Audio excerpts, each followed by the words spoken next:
Sir आजकल हम देख रहे हैं, आज का जो यूथ जनरेशन है, वो पॉर्न के तरफ में बहुत अट्रैक्ट हो रहा है। उसके पीछे क्या वजह है? पॉन बनाया ही इस तरह गया है कि वो ज़्यादा से ज़्यादा लोगों को मैक्सिमम अट्रैक्ट कर पाए। वो एक मूवी है, एक फ़िल्म है, एक प्रेज़ेंटेशन है, एक शो बिज़नेस है। It's not reality. मास्टरबेशन करना कितना सही है? क्या वो एक लिमिट तक ही करना चाहिए? मैं जब स्कूल्स कॉलेजेस में भी जाता हूँ सेक्स एजुकेशन देने, तो बच्चों का यही सवाल रहता है कि पहला मास्टरबेशन करना सही है?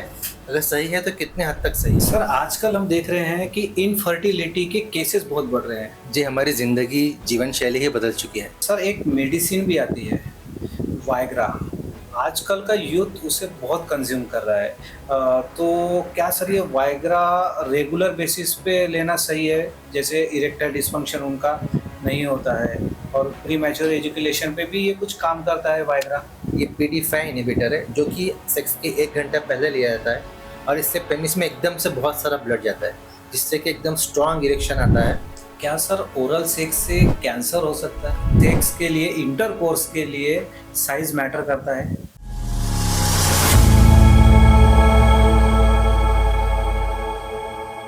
नमस्कार, स्वागत है आपका द पांडे जी पॉडकास्ट में। आज का टॉपिक बहुत इंटरेस्टिंग होने वाला है क्योंकि आज हमारे बीच में भारत के सुप्रसिद्ध डॉक्टर प्रणय गांधी सर, जो कि एक एमबीबीएस, एमडी और पीएचडी है और साथ ही साथ वो है एक सेक्सोलॉजिस्ट। तो आइए आज हम उनके साथ में सेक्स के टॉपिक पर चर्चा करते हैं। नमस्कार सर, कैसे हैं आप? जी नमस्कार, मैं ज़बरदस्त हूँ। आप बताइए कैसे हैं? जी सर, बहुत बढ़िया। तो द पांडे जी पॉडकास्ट की शुरुआत करते हैं पहले सवाल के साथ। तो सर मेरा पहला सवाल ये है कि हमारे लाइफ में सेक्स कितना इम्पोर्टेंट है? सेक्स कितना इम्पोर्टेंट है? जी। सेक्स है तो ही लाइफ है, क्योंकि हमारी स्पीशीज़ प्रोपेगेट ही इसलिए हो रही है कि हम लोग सेक्स कर रहे हैं। अगर सेक्स ही नहीं करते तो आप और हम भी नहीं होते। बायोलॉजिकल फंक्शन के अलावा भी सेक्स के बहुत सारे अदर यूजेस है, जैसे कि फिजिकल वेलबींग। कहा जाता है और सच भी है कि एक हेल्दी मैन की पहचान उसी से होती है कि वो सेक्सुअली एक्टिव कितना है। एक हेल्दी फीमेल की भी पहचान उससे होती है कि वो सेक्सुअली एक्टिव कितनी है। फिजिकल वेलबींग के लिए, मेटाबॉलिज्म बूस्ट करने के लिए, इम्यूनिटी के लिए, हेल्थ के लिए भी सेक्स बहुत ज़रूरी है। इसके अलावा स्ट्रेस, आप जानते हैं आजकल स्ट्रेस कितना ज़्यादा बढ़ रहा है। जब दिमाग में इतना टेंशन हो, थकान हो, स्ट्रेस हो, रिलैक्स करने के लिए, सूद करने के लिए, पीस के लिए सेक्स बहुत अनिवार्य है। क्योंकि सेक्स करते वक्त अक्सर जो खुशी के हार्मोन्स है, इंडोर्फिन्स, ऑक्सीटोसिन, सीरोटोनिन, डोपामिन, ये सीक्रेट होते हैं। इसके वजह से हमें जो उच्च सुख की प्राप्ति होती है, उसी से हम दिन भर की थकान, दिनचर्या की कठिनाइयाँ सब भुला पाते हैं और शांति से आगे के 4-5 दिन, ये 2-3 दिन निकाल लेते हैं। सेक्स वही चीज़ है जो अमीरों को भी उतनी दी गई है जितना गरीबों को दी गई है। बाकी सुख सुविधाएं, बाकी चीज़ें भले ही दोनों में समान ना हो, पर सेक्स से अमीर और गरीब दोनों भी एक जैसी खुशी प्राप्त कर सकते हैं। इसके अलावा अच्छे रिलेशनशिप्स के लिए, पति पत्नी के एक दाम्पत्य सुखी जीवन के लिए भी सेक्स बहुत अनिवार्य है। तो क्या क्या कहूँ, मैं पूरी रात इस पे कह सकता हूँ। सेक्स बहुत इम्पोर्टेंट है। सर आजकल हम देख रहे हैं कि इनफर्टिलिटी के केसेस बहुत बढ़ रहे हैं। तो ये इनफर्टिलिटी के केसेस क्यों बढ़ रहे हैं? क्या वजह है इसकी? जी, हमारी ज़िंदगी, जीवन शैली ही बदल चुकी है। Lifestyle disorders, lifestyle related diseases जो हैं, diabetes, obesity, hypertension, hyper cholesterolaemia, इसके अलावा गर्म जगह काम करना, इन सब रीजंस के वजह से जो बॉडी में नॉर्मल फंक्शन होना चाहिए, टेस्टिस का स्पर्म प्रोडक्शन, वो काफ़ी कम हो चुका है। एज बढ़ रही है, लड़के लड़कियां जल्दी शादी नहीं कर रहे, महत्वाकांक्षाएं ज़्यादा है, एम्बिशंस ज़्यादा है, जिम्मेदारियां, जवाबदारियां ज़्यादा है। इसके अलावा दुनिया एक्सप्लोर करना है, खुशी के पैमाने बदल चुके हैं। दारू पीना है, सिगरेट पीना है, नशा करना है और व्यायाम बिल्कुल नहीं करना है, अच्छी आदतें नहीं करना है और सुख देने वाली, तात्पुरता सुख देने वाली चीज़ें करना है। उस चक्कर में चीज़ ये होती है कि टेस्टोस्टेरोन कम होता है, स्पर्म प्रोडक्शन कम होता है और जो हेल्दी एज में जो चीज़ होनी चाहिए वो नहीं हो पाती। तो सर जैसे अभी आपने एक एज वाला सब्जेक्ट लिया, तो क्या इनफर्टिलिटी के लिए कोई एक एज भी मैटर करती है कि अगर वो इस एज में शादी करते हैं तो उनकी इनफर्टिलिटी अच्छी रहेगी या आगे में उनको बाकी सारी चीज़ें भी अच्छी रह सकती है? 100%, 100%। बड़े बुजुर्ग जो चीज़ें करते थे कि जल्दी उम्र में शादी करते थे, वो चीज़ें फर्टिलिटी के लिए तो बहुत अच्छी थी। करियर के लिए, एजुकेशन के लिए भले ही गलत हो। मैं बाल विवाह की बात नहीं कर रहा, पर 18 से 25 साल की उम्र में जो शादी करते थे, उसमें पीक फर्टिलिटी रहती है। 20 से 30 तक में शादी कर लो, बच्चे कर लो, वो बेस्ट है। 30 के बाद में हर एक साल मेल और फीमेल दोनों के लिए बच्चे होना मुश्किल हो जाता है, फीमेल में खासकर। फीमेल में खासकर सर, खासकर फीमेल में एज बढ़ने से इनफर्टिलिटी क्यों होती है? जी, क्योंकि हर फीमेल जब पैदा होती है तो एक लिमिटेड अमाउंट ऑफ एग्स के साथ में पैदा होती है। 1 to 2 मिलियन यानी 10 से 20 लाख अंडे के साथ वो पैदा होती है। जब तक जवानी तक पहुंचती है तो 10 से 20 लाख कम होके 3 से 4 लाख ही बच जाते हैं। फिर हर पीरियड में अंडे निकलते हैं, तो 300 से 400 एग्स की ओव्यूलेशन साइकिल ही वो कर पाती है। और जब उसका मेनोपॉज होता है, मतलब पीरियड बंद होना, ये संकेत देता है कि सारे अंडे खत्म हो चुके हैं। तो यूजुअली फीमेल्स में 45 से 50 साल में होता है मेनोपॉज, पर कुछ फीमेल्स में किसी कारणवश ये प्रीमैच्योर भी होता है, तो 35 से 40 साल में भी उनके अंडे पूरे ख़त्म हो जाते हैं। इसीलिए पीक फर्टिलिटी एक औरत की 20 से 30 साल के बीच में होती है, जब उसका ओवारियन रिजर्व, मतलब कितने अंडे शेष हैं, ये सबसे ज़्यादा होता है। 30 साल से बाद में जितने साल आगे बढ़ते हैं उतने उसके बच्चे करने की क्षमता कम होती जाती है। 35 के बाद में और कम होती है, 40 के बाद में बहुत कम हो जाती है, और ART का ही सहारा लेना पड़ता है। सर, जैसे अभी आपने एक वर्ड यूज़ किया ART, तो ये ART क्या है सर? ART मतलब असिस्टेड रिप्रोडक्टिव टेक्निक्स।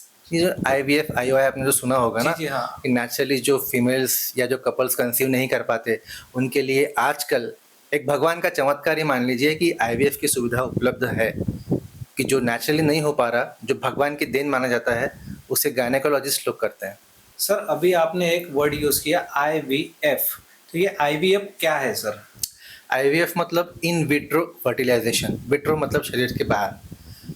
आपने सुना होगा टेस्ट ट्यूब बेबी, जी जी जी। वो सेम चीज़ है IVF। मतलब कैसे, जो प्रक्रिया औरत के गर्भाशय में होनी चाहिए थी, एक स्पर्म और एक एग मिलके एम्ब्रियो बनाते, ये औरत के गर्भाशय में होनी चाहिए थी।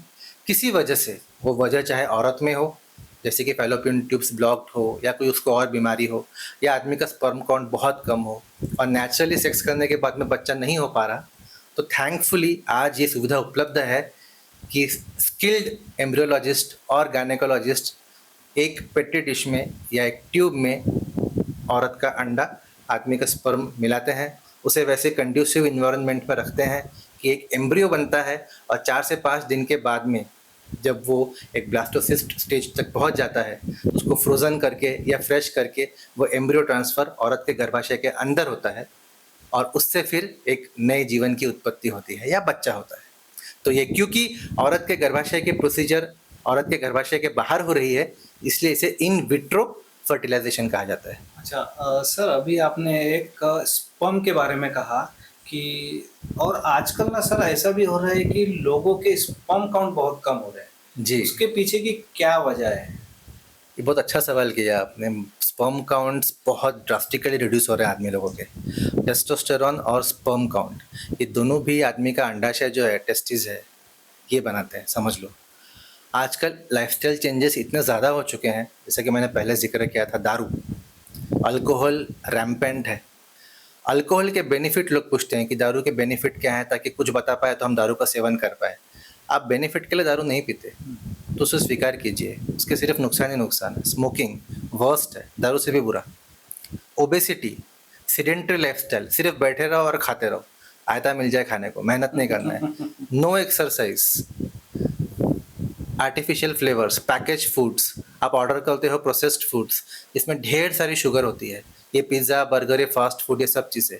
Sugar worst, sugar maximum sexual बीमारियों के लिए जिम्मेदार है। उसके अलावा गर्मी, अगर अंडाशय को किसी से गर्मी पहुंचती है या पड़ती है, जैसे हमारे शहर में या बहुत जगह पे माइंस में काम करने वाले, अंडरग्राउंड काम करने वाले कुछ ऐसे लोग हैं जिनका काम ही ऐसा है लंबे समय तक गर्म जगह पे काम करना। जो IT में काम करते हैं वो अपने लैब पे लैपटॉप रखते हैं, अगर उनका लैपटॉप गर्म करता है तो वो भी एक कारण हो सकता है स्पर्म काउंट कम होने का। कुछ कहते हैं कि जो हम प्लास्टिक से कप में चाय पीते हैं, प्लास्टिक्स के थैलियों में सब्जियां लाते हैं, खासकर जो गर्म होती हैं, उसमें माइक्रोप्लास्टिक्स डिजॉल्व होते हैं, उससे भी कभी कभी स्पर्म काउंट कम होता है। यहाँ तक कि ऐसी भी स्टडी पाई गई है कि आपके मोबाइल के रेडिएशन से भी स्पर्म काउंट कम हो सकता है। तो ये जो जनरेशन है, इस सारी जनरेशन में 30 इयर्स के अबव में स्पर्म काउंट की ड्रास्टिकली डिक्लाइन है। तो सर ये स्पर्म काउंट कैसे बढ़ाना चाहिए? क्या इसका कोई स्पेसिफिक डाइट होता है?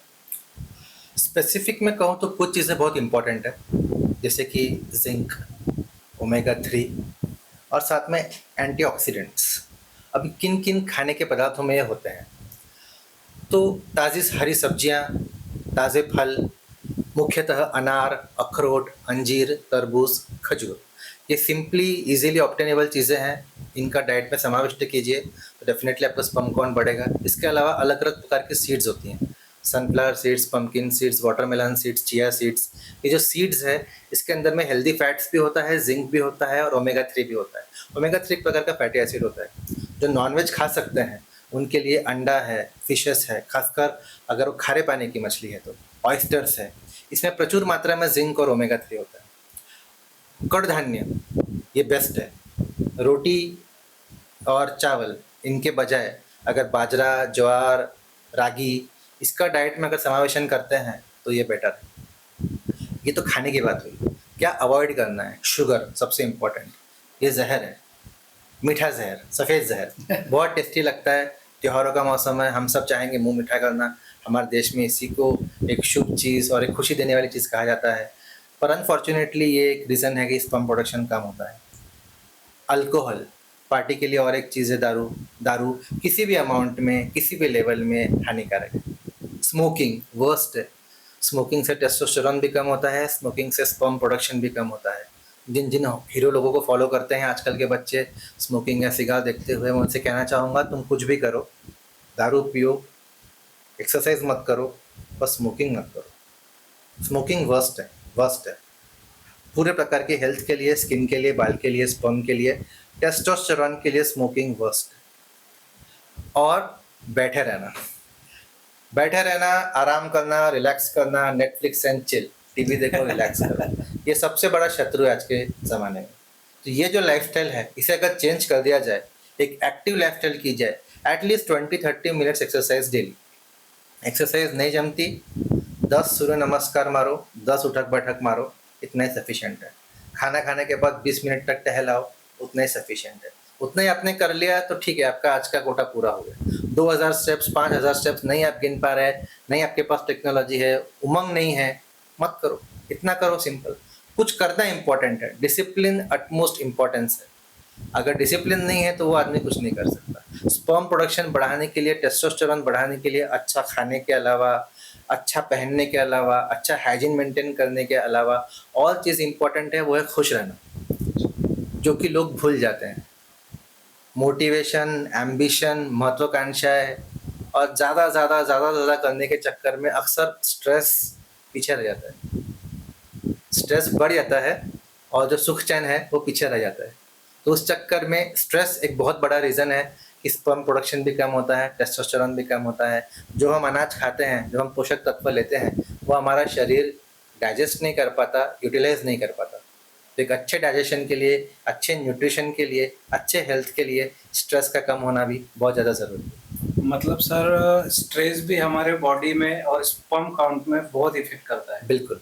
सर आजकल हम देख रहे हैं, आज का जो यूथ जनरेशन है वो पॉर्न के तरफ में बहुत अट्रैक्ट हो रहा है, उसके पीछे क्या वजह है? पॉर्न बनाया ही इस तरह गया है कि वो ज़्यादा से ज़्यादा लोगों को मैक्सिमम अट्रैक्ट कर पाए। वो एक मूवी है, एक फिल्म है, एक प्रेजेंटेशन है, एक शो बिजनेस है, इट्स नॉट रियलिटी। लोगों को ये जानना होगा, खासकर जवान बच्चों को जिन्होंने एक्चुअल सेक्स कभी नहीं किया। जो उसका प्रेजेंटेशन है, उसकी जो लेडी जो एक एक्टर होती है, उसके एक्सप्रेशंस है, उसकी आवाज़ें हैं, रियल औरतें वैसी नहीं रहती। उन्हें देख के तुरंत अराउजल आता है, तुरंत डिज़ायर बढ़ता है। उस चक्कर में लड़के मास्टरबेट करते हैं। इन्हें लगता है कि सेम चीज़ रियल सेक्स में भी होगी या रियल पार्टनर भी ऐसा ही करेगा। जब वो कंपेयर करते हैं फिर निराश हो जाते हैं, क्योंकि रियलिटी ऐसी रहती नहीं है। रियल एक संवेदनशील, एक इमोशनल औरत के साथ में उनकी शादी होती है, क्या रिश्ता होता है, उसे बाकी भी चीज़ चाहिए सेक्स के अलावा। इनको लगता है बस पॉर्न मूवीज़ देख ली तो लड़कियाँ ऐसे ही रहती होंगी शायद, या सेक्स में इस तरह से बिहेव करती होंगी, जो कि बिल्कुल भी सच नहीं है। तो ये अनरियलिस्टिक जो एक्सपेक्टेशंस हैं बहुत चीज़ों में लेकर, औरतों के अंग ऐसे रहने का होना, आदमी का अंग ऐसा रहने का होना, ये साइजेस के जो अनरियलिस्टिक एक्सपेक्टेशंस है इन बोथ जेंडर्स, औरतों को लगता है कि रियल आदमी के साइज़ ऐसे रहते होंगे, आदमी को लगता है कि रियल औरतों के साइज़ ऐसे रहते होंगे, बट रियलिटी में हम जानते हैं कि ये बिल्कुल भी सच नहीं है। वो शो बिज़नेस है, उसमें जो कुछ वो कर सकते हैं, वो चाहे सर्जरी हो, चाहे इम्प्लांट हो, वो करते हैं क्योंकि उनसे उनको पैसा मिलता है, वो उनकी रोजी-रोटी है, वो उनका रोज़गार है। रियल परफॉर्मेंस या real sex is not like what is depicted in the porn. तो जब ऐसे एक्सपेक्टेशंस लेकर रियल लाइफ में जाते हैं तो अक्सर लैक ऑफ डिज़ायर, इच्छा न होना, लो लिबिडो, सामने औरत खड़ी है फिर भी सेक्स करने की इच्छा ना होना, इरेक्टाइल डिस्फंक्शन, लिंग में तनाव ना आया, प्रीमैच्योर इजैकुलेशन, जल्दी से वीर्य पतन हो जाना, या फिर मास्टरबेशन का इतना एडिक्शन कि सेक्स करने की इच्छा ही ना होना। बीवी लेटी है बाजू में तो उसे छूने के बजाय पॉर्न देख के मास्टरबेट करना is more convenient and comfortable to such people. तो वो हाथ से गिरा के सो जाते पर बीवी के साथ संबंध नहीं बना पाते, जिस चक्कर में उनकी मैरिटल रिलेशनशिप्स में बहुत प्रॉब्लम होता है। तो संबंध बिगड़ जाते हैं, डिवोर्स तक बात आ जाती है। तो पॉर्न एडिक्शन रियल है, पॉर्न एडिक्शन बहुत बेकार है। ये शो बिजनेस है, इंटरटेनमेंट है। इंटरटेनमेंट की तरह ही इसको अगर लिया जाए कभी कभी तो ठीक है, पर ये इतना अट्रैक्टिव बनाया गया है कि आदमी अक्सर कंट्रोल नहीं रख पाते, खासकर जैसे आपने बताया युवा पीढ़ी, क्योंकि वो अलग फेज में होते हैं, उनके हार्मोन्स अलग होते हैं। जो तुरंत डोपामिन बढ़ता है, वो जो किक मिलती है, अराउजल, उसके चक्कर में वो उसके एडिक्ट हो जाते हैं और रियल जिंदगी से हटकर उस पॉन में ही चले जाते हैं, जिस चक्कर में आगे जाके वो गलत हरकतें भी करते हैं। इस प्रकार के इंडस्ट्री में जाते हैं, ऐसे लोगों के पास में जाते हैं जिससे फिर अलग बीमारियां हो सकती हैं। तो पॉन एडिक्शन एक गलत चीज़ है। पॉन देखना उतना गुनाह नहीं है, वो इंटरटेनमेंट के लिए बनाया गया है। समझदार लोग उसे एक डिस्क्रिप्शन के साथ में देखें कि ये इतना है, ऐसा है, इंटरटेनमेंट है, तब तक सही है। एजुकेशन के लिए पॉन का इस्तेमाल किया जा सकता है, क्योंकि पॉन के वजह से मालूम पड़ता है कि ये चीज़ ऐसे होती है या संबंध ऐसे होते हैं। बहुत लोगों को कहाँ क्या करना ये भी पता नहीं होता, तो पॉन देख के मालूम पड़ता है कि औरत आदमी में संबंध ऐसे होते हैं।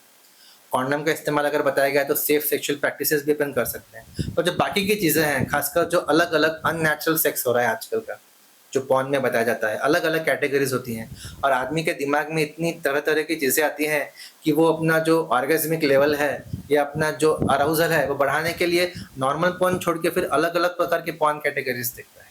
राइट। वायलेंस वाले पॉर्न हो गए, या फिर अलग अलग चीज़ें डालने वाले हो गए, जानवरों के साथ वाले हो गए, या अलग अलग रिश्ते वाले हो गए।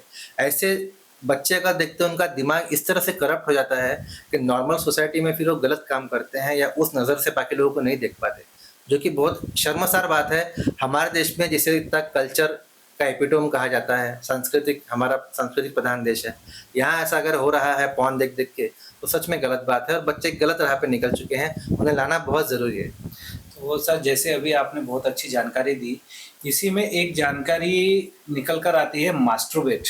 जी। तो मास्टरबेशन करना कितना सही है और क्या वो एक लिमिट तक ही करना चाहिए, जैसे वंस अ वीक या वंस अ मंथ या मंथ में 2 से 3 बार, ये किस टाइप से करना चाहिए सर? इसके बारे में लोगों में बहुत सा मिथ बैठा हुआ है। हमने बहुत से पॉडकास्ट में देखा है कि एक वेल क्वालिफाइड डॉक्टर्स आते हैं और वो अपनी अपनी जानकारी देते हैं। तो आपके हिसाब से सर मास्टरबेशन करना कितना सही है? तो और जैसे वंस अ वीक, जैसे मैंने अभी एक बताया, तो उस पर आप अपनी क्या राय देंगे सर? सबसे कॉमन क्वेश्चन है। मैं जब स्कूल्स कॉलेजेस में भी जाता हूँ सेक्स एजुकेशन देने, तो बच्चों का यही सवाल रहता है कि पहला मास्टरबेशन करना सही है, अगर सही है तो कितने हद तक सही है। मास्टरबेशन एक नेचुरल चीज़ है, तुम कोई अननेचुरल चीज़ नहीं कर रहे हो।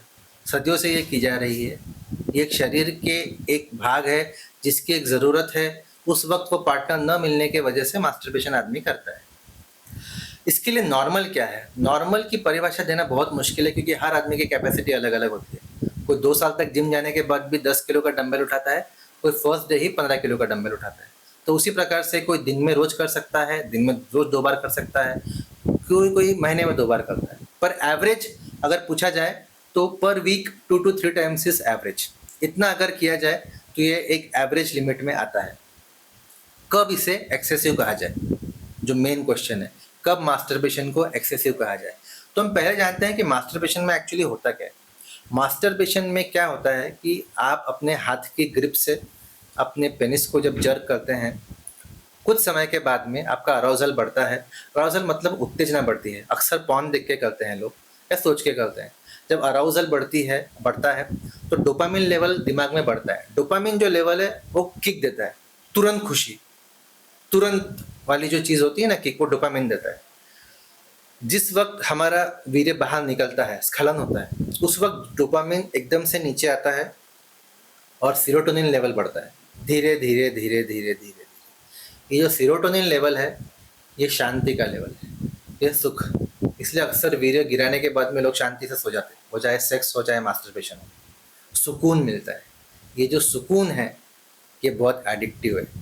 इस सुकून की तलाश में जब जब वो एडिक्ट बच्चा गुस्से में होगा, दुखी होगा, परेशान होगा या फिर बोर होगा तो वो मास्टरबेशन करेगा, वीर्य गिराएगा और शांति से सो जाएगा।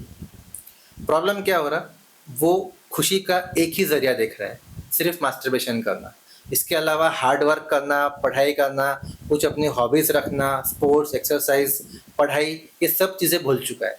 तो वो दैनंदिन की दिनचर्या छोड़ के अगर सिर्फ मास्टरबेशन नहीं कर रहा है, एक चीज़, दूसरी चीज़ वो चाहता है कंट्रोल करना डिज़ायर को, पर कंट्रोल नहीं कर पा रहा। बॉडी के अंदर से इच्छा होती है, हमें भूख लगती है, कैसे पता चलता है? शरीर के अंदर से आवाज़ आती है कुछ खा ले।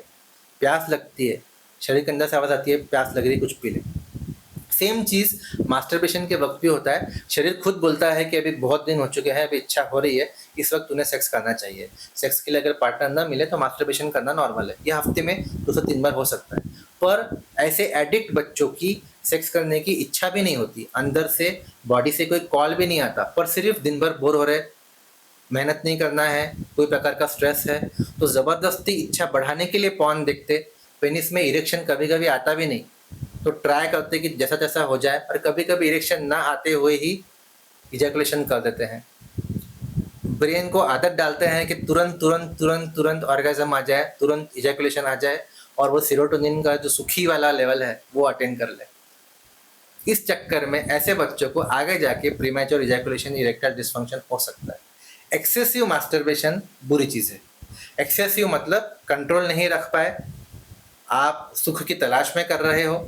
और तीसरा मोस्ट इम्पॉर्टेंट, मास्टरबेशन के बाद आपको गिल्ट हो रहा। गिल्ट हर चीज़ के लिए सबसे बुरी चीज़ है। पश्चाताप, मैंने कोई गुनाह किया, जो गिराने के बाद में सुख या खुशी की प्राप्ति होनी चाहिए थी, ऐसे बच्चों को गिल्ट होता है या दुख होता है। तो ये एडिक्शन के एक संकेत हैं। तो सर जैसे अभी आपने बताया ये सारी चीज़ें, जैसे मास्टरबेट, ओवर एक्सेसिव मास्टरबेट करने के बाद में प्री मैच्योर एजुकेशन भी होता है, आपने ऐसा बताया, तो क्या इस बात में भी सच्चाई है? अब देखिए, मास्टरबेशन डायरेक्टली प्रीमैच्योर इजैकुलेशन नहीं कर रहा है, पर मास्टरबेट करने वाले बच्चे जो होते हैं ना, वो अपने ब्रेन को ट्रेन कर लेते हैं। मैंने कहा ना आपसे, एडिक्ट मतलब क्या, वो ब्रेन को ट्रेन कर रहे हैं।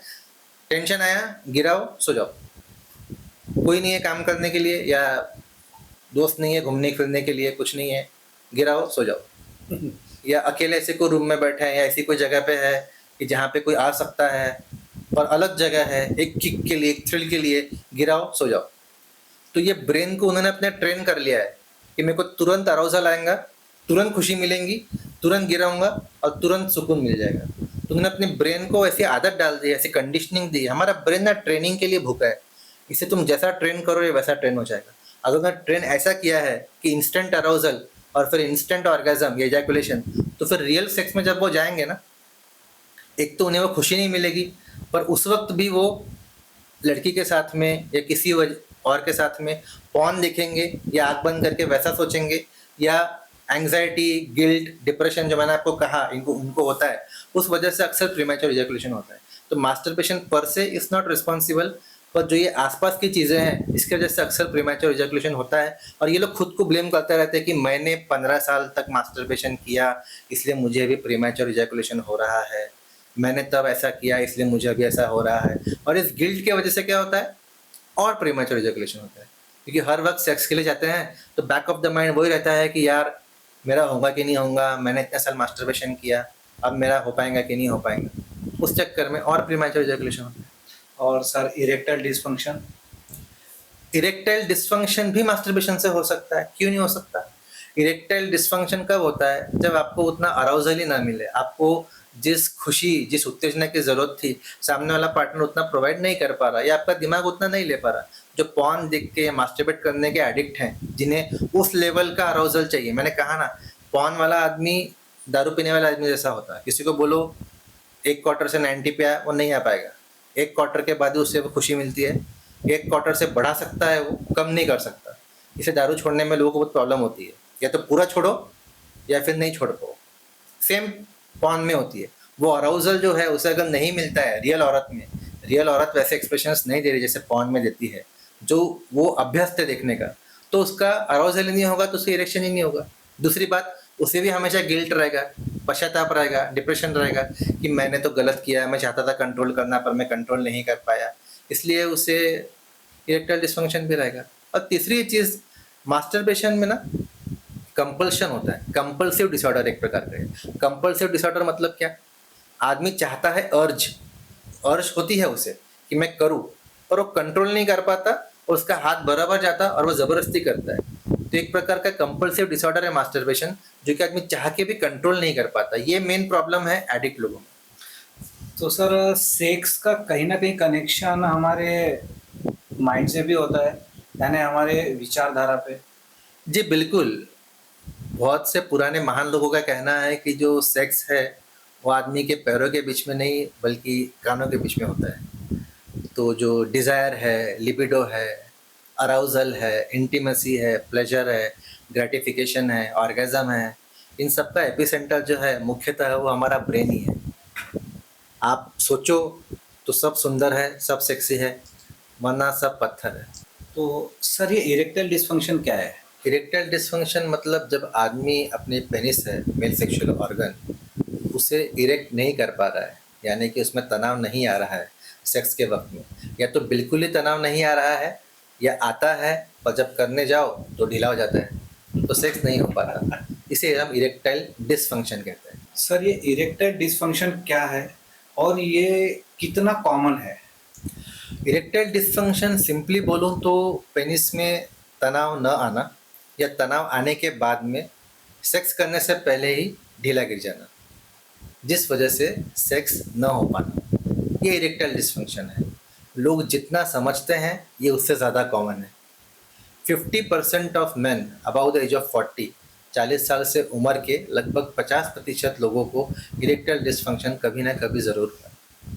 20 से 40 साल के जो लोग हैं उनमें कम से कम 25 से 30% लोगों को, मतलब हर 3 से 4 आदमियों में से एक आदमी को इरेक्टाइल डिस्फंक्शन बिल्कुल हो। तो ये जितना सोचते हैं उससे कहीं ज़्यादा कॉमन है, पर इसके बारे में बात कोई नहीं करना चाहता। क्यों सर, बात क्यों नहीं करना चाहते? क्योंकि ये गुप्त रोग है। लोगों को लगता है इस बारे में बात करने से हमारी मर्दानगी कम होंगी, हमारे मित्र, आसपास के लोग हमारा मजाक उड़ाएंगे, इसलिए मन ही मन अंदर ही अंदर जूझते रहते हैं प्रॉब्लम से, डरते रहते हैं, कॉन्फिडेंस लो रहता है, डिप्रेस्ड रहते हैं। इसके ज़रिए इसके उपाय इंटरनेट पे या बाकी जगह शोधने का, खोजने की तैयारी रखते हैं, पर इसके लिए केयर सीख करने की उनकी इच्छा नहीं रहती। सर लेकिन इरेक्टाइल डिसफंक्शन होता क्यों है, उसकी क्या वजह है? मुख्यतः इरेक्टाइल डिस्फंक्शन के 2 ही कॉजेस हैं। Lack of blood circulation to the penis, मतलब कि जो लिंग है हमारा उसमें रक्तस्राव की कमी होना, और दूसरा टेस्टोस्टेरोन जो मेल का मेन सेक्सुअल हार्मोन है उसकी कमतरता। इन 2 वजहों के अलावा तीसरी वजह है मानसिक वजह, lack of arousal, lack of desire.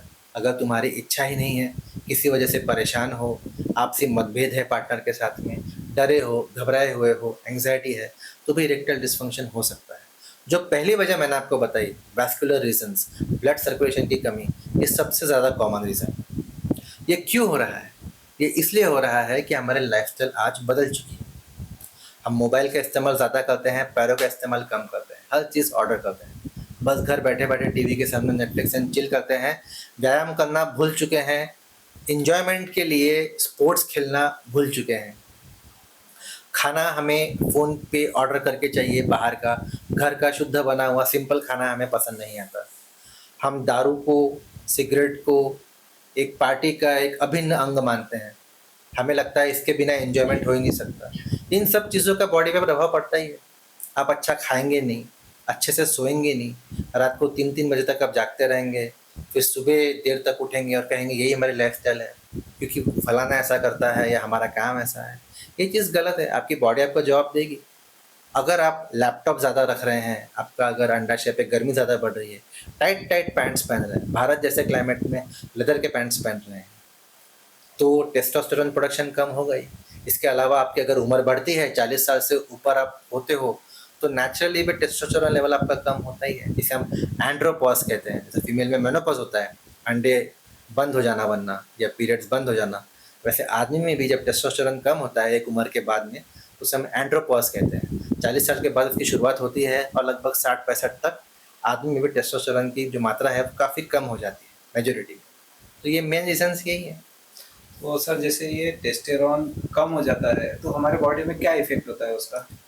Testosterone कम होने से आदमी में जितनी भी ऊर्जा है, एनर्जी है, एंथुसियाज्म है, ताकत है, वो सारी कम हो जाती है। आप इमेजिन करो एक ऐसा आदमी जो थका हारा है, जिसके बॉडी में एनर्जी नहीं है, रोज़ सुबह उठता फ्रेश लगने के बजाय उसे थका हुआ सा महसूस होता है, वो पीठ झुका के चलता है, उसे जीवन में कोई उमंग नहीं है, उसे काम करने की इच्छा नहीं है, काम करने जाता है थक जाता है, मेहनत करना उसे पसंद नहीं, उसको जो सुबह सुबह मॉर्निंग इरेक्शन होना चाहिए पेनिस में वो नहीं होता, सेक्स करने की इच्छा दिमाग में ज़रूर होती है, पर इतने बार करने के वक्त उसको फेलियर मिलता है, इतने बार इरेक्टाइल डिस्फंक्शन हो चुका होता है कि वह निराश हो जाता है। तो ऐसी एक पिक्चर आप आसपास देखेंगे तो आपको बहुत से लोग दिखेंगे जो ऐसे ही घूमते हैं, पर समाज में किसी को पता नहीं कि उन्हें एक्चुअली प्रॉब्लम ये है। इसका इलाज इतना सिंपल है। 40 साल से बाद में टेस्टोस्टेरोन का लेवल कम होता ही है, उसके लिए अगर सप्लीमेंट्स दिए गए, रिप्लेनिश कर दिया गया, तो काफ़ी हद तक हम इस एंड्रोपॉज को डिले कर सकते हैं।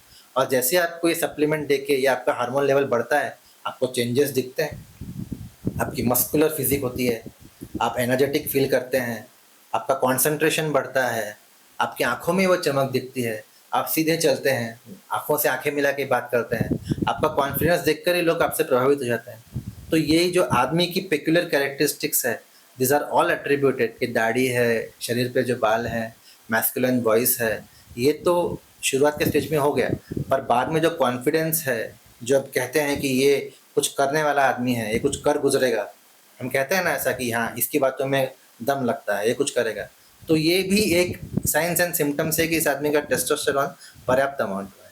तो सर हमें ये टेस्टेरोन कैसे बढ़ा सकते हैं? टेस्टोस्टेरोन आदमी के अंडाशय में प्रोड्यूस होता है ब्रेन के स्टिमुलस के बाद में। तो इसके लिए बहुत सारी चीज़ें हैं। पहली चीज़ सबसे इम्पोर्टेंट यह है कि किस वजह से ये ज़्यादा कम हो रहा है, उन सब चीज़ों को रोको। सिगरेट पीना कम्प्लीटली बंद करो। सिगरेट पीने से कैंसर होता है, ये पहले वार्निंग आती थी, लोग नहीं माने तो उन्होंने वार्निंग हटाई, उन्होंने लिखा स्मोकिंग कॉजेस इरेक्टाइल डिस्फंक्शन। तो लोग शायद वो पढ़ गए तो भी सिगरेट पीना बंद करें। क्यों? क्योंकि स्मोकिंग से टेस्टोस्टेरोन लेवल कम होता है।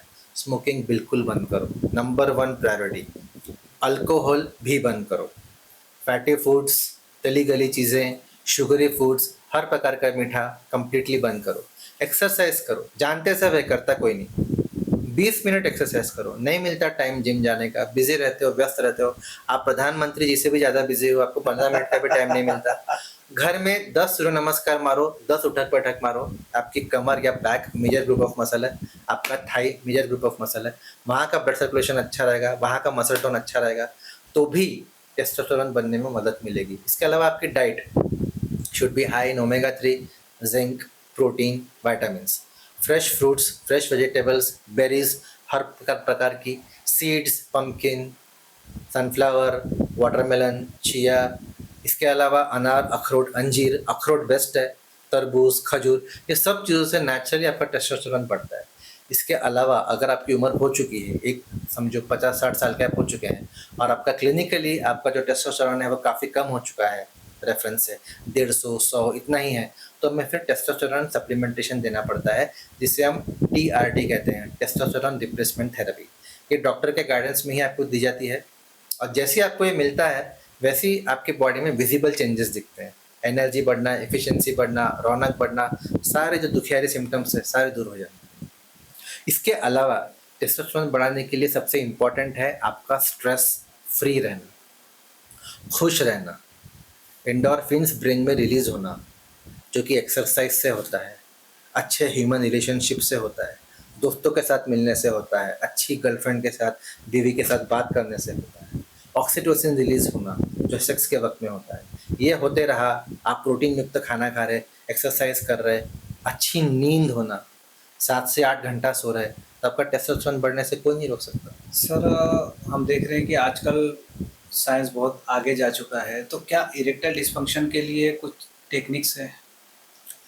बिल्कुल। इरेक्टाइल डिसफंक्शन का जैसे मैंने आपको कहा मेन कॉज वैस्कुलर कॉज है, आर्टेरियोविनस डिफिशिएंसी, इनसफिशिएंसी।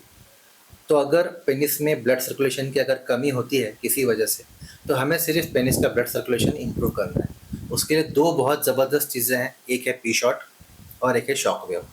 पी शॉट में आप पेशेंट के ही ओन ब्लड, खुद के ब्लड को लेते हैं, उसे सेपरेट सेंट्रीफ्यूज करके उसके प्लेटलेट्स सेपरेट करते हैं।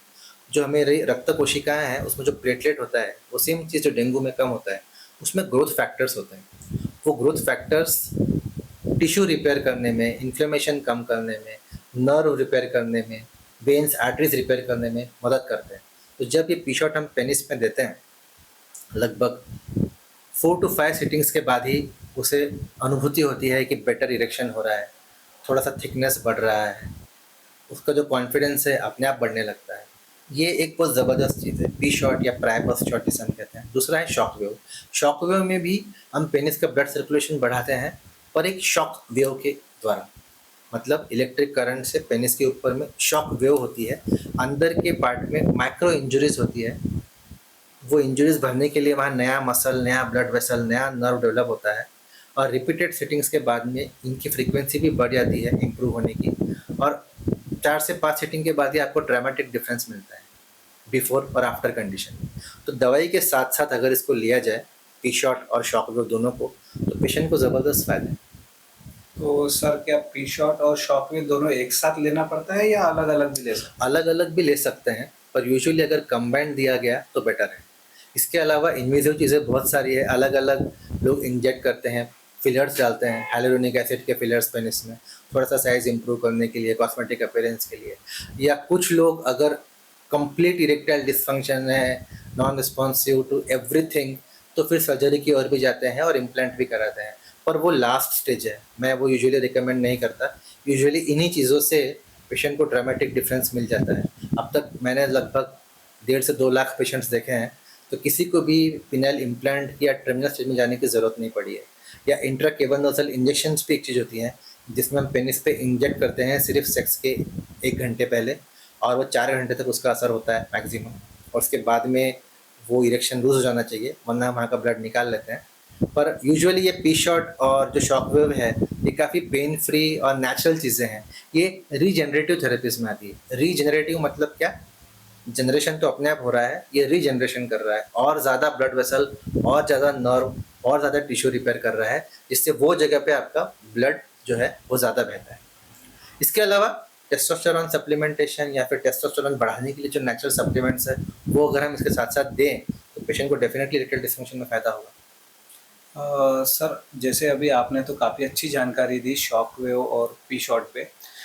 सर एक मेडिसिन भी आती है वाइग्रा, आजकल का यूथ उसे बहुत कंज्यूम कर रहा है। तो क्या सर ये वाइग्रा रेगुलर बेसिस पे लेना सही है, जैसे इरेक्टाइल डिस्फंक्शन उनका नहीं होता है और प्री मैच्योर एजुकेशन पे भी ये कुछ काम करता है वाइग्रा? वाइग्रा मतलब सिल्डेनाफिल, जो एक प्रकार की मेडिसिन है, पीडीई इनहिबिटर इसे हम कहते हैं, फॉस्फोडाइएस्ट्रेज इनहिबिटर। ये पीडी5 इनहिबिटर है, जो कि सेक्स के 1 घंटा पहले लिया जाता है, और इससे पेनिस में एकदम से बहुत सारा ब्लड जाता है, जिससे कि एकदम स्ट्रॉन्ग इरेक्शन आता है, और इतना स्ट्रॉन्ग रहता है कि वो इरेक्टाइल डिसफंक्शन में तो हेल्प करता ही है, साथ साथ थोड़ा प्रीमैच्योर इजैकुलेशन में भी हेल्प करता है। दूसरा सवाल था क्या ये सेफ़ है लेना? ये कभी कभी डॉक्टर के सुपरविजन में लेना सेफ है, पर जो हम आजकल देख रहे हैं, वो टीवी हो, सोशल मीडिया हो, या लैक ऑफ अवेयरनेस हो, काफ़ी यंग क्राउड बिना किसी वजह के सिर्फ इंजॉयमेंट के लिए डायरेक्टली केमिस्ट के पास से परचेस कर लेता है। ये एक्चुअली सेल करने की उनको अनुमति नहीं है, पर हमारे भारत देश में हर चीज़ मिल जाती है। तो ये कौन से डोज से शुरुआत करनी चाहिए वो इन्हें पता नहीं होता, डायरेक्टली 100 मिलीग्राम की वाइग्रा ले लेते हैं, 2-3 बार लेने के बाद में बोलते हैं कि मुझे इसके बाद इसका असर ही नहीं हो रहा है। अगर असर हो रहा है तो बहुत ज़्यादा सर घूम रहा है, बहुत ज़्यादा आंखें लाल हो रही है, बहुत ज़्यादा दिल की धड़कनें बढ़ रही है, उल्टियाँ हो रही है, 3-4 दिन तक तबीयत खराब होती है। आपने कभी-कभी न्यूज़ में सुना होगा कि कोई आदमी वैगरा के सेवन की वजह से मर गया, हार्ट अटैक आ गया, तो डेफ़िनेटली हो सकता है। तुम एक नॉर्मल बॉडी में एक मेडिसिन ले रहे हो एक्स्ट्रा परफॉर्मेंस के लिए, तुम्हारा हार्ट सक्षम है, तुम्हारी किडनी लीवर सक्षम है, ये तुम्हें नहीं पता, सिर्फ दूसरों के बोलने पे ले रहे हो, तो बिल्कुल मैं तो इसकी परमिशन नहीं दूंगा कि अनलेस एब्सोल्युटली इंडिकेटेड, आपका आपके फिजिशियन ने प्रिस्क्राइब नहीं किया गया, तो वायग्रा आपने बिल्कुल नहीं लेनी चाहिए। वायग्रा का असर दारू जैसा भी रहता है। मैंने आपको कहा, दारू बंद करने के लिए हम जब पेशेंट को कहते हैं, जो रोज़ 1 क्वार्टर पीता है, वो बोलता है कि मैं 1 क्वार्टर के बाद मैं अगर 90 पे आऊँ या 60 पे आऊँ तो मुझे उतना असर ही नहीं होता, फिर मैं और पीता हूँ। सेम वाइग्रा का है, अगर आपने 100 पावर से चालू किया, बाद में आप बोलोगे कि मैं 50 पे आऊँ, 25 पे आऊँ या बंद करूँ, आपको इतना ड्रामेटिक डिफरेंस रखेगा कि आप कमी नहीं कर पाओगे। इसलिए जो टॉलरेंस है इस चीज़ का, ये रोकने के लिए इसकी शुरुआत ही करना नहीं चाहिए हमें। तो नेचुरल चीज़ें हैं, बहुत कुछ करने के लिए है, वाइग्रा की तरफ जाने की हमें ज़रूरत ही नहीं है। नेचुरल वगैरह करिए, अच्छी डाइट रखिए, एक्सरसाइज कीजिए, एक अच्छा रिलेशनशिप मेंटेन कीजिए पार्टनर से। अगर आपकी पार्टनर सुंदर है, आपकी तारीफ कर रही है, आपके बीच में एक हेल्दी रिलेशनशिप है, ये एक नेचुरल वगैरह है। सर, ये प्रीमेच्योर इजैकुलेशन क्या है और इसे कैसे ठीक किया जाता है? सिंपली बोलूँ तो प्रीमैच्योर इजैकुलेशन मतलब आदमी का अगर 1 मिनट से पहले वीर्य निकल जा रहा है, सेक्स के वक्त में इजैकुलेशन हो जा रहा है, उससे उसके पार्टनर को सेटिस्फैक्शन नहीं मिल रहा, वो खुद भी दुखी है और वो टाइम कंट्रोल करके बढ़ा नहीं पा रहा। ये अगर तीनों चीज़ें हैं तो उस आदमी को प्रीमैच्योर इजैकुलेशन है। ये सबसे कॉमन मेल सेक्सुअल प्रॉब्लम है। आप जानकर हैरान रहेंगे कि लगभग 50 to 60% आदमियों को कभी ना कभी प्रीमैच्योर इजैकुलेशन हुआ है। इसके बारे में बात कोई नहीं करना चाहता, झेलते सब लोग हैं। इसके कारण आपने पूछा तो बहुत से रीजंस हैं। पहले सबसे कॉमन रीजंस पे आऊँगा मैं। यंग लोगों में होता है तो परफॉर्मेंस प्रेशर के वजह से, परफॉर्मेंस एंग्जाइटी की वजह से, नई रिलेशनशिप है, पहली बार लड़की से मिल रहा है, या अनजाना डर है कि कोई आ जाएगा, कोई पकड़ लेगा, या खुद एक्सपीरियंस ज़ीरो है, सामने वाले ज़्यादा एक्सपीरियंस्ड है, उसे इम्प्रेस करना है, एक्सपेक्टेशंस बहुत ज़्यादा है। ऐसे वजह पे इतना प्रेशर पड़ता है कि जो उसको खुशी मिलनी चाहिए गिराने के वक्त में, वो डर के चक्कर में पार्शियल इरेक्शन होते ही उसका वीर्य निकल जाता है, और जो खुशी मिलनी चाहिए ऑर्गेज़म के बाद में, वो खुशी के बजाय उसे पश्चाताप, गिल्ट, डिप्रेशन हो जाता है। नंबर 1 रीज़न एंग्जाइटी, डर, घबराहट, परफॉर्मेंस प्रेशर। इसके अलावा उसके पेनिस के अगर सामने की जो स्किन है वो अगर हाइपर सेंसिटिव है, उसे टच करने पे उसे बहुत ज़्यादा फीलिंग आती है, तो भी जब वो फीमेल को ऐसा स्पर्श करता है तो उसका प्रीमैच्योर इजैकुलेशन हो सकता है। और जब भी ऐसा गिरता है तो फिर वो दोबारा ट्राई करने का प्रयत्न ही नहीं करता।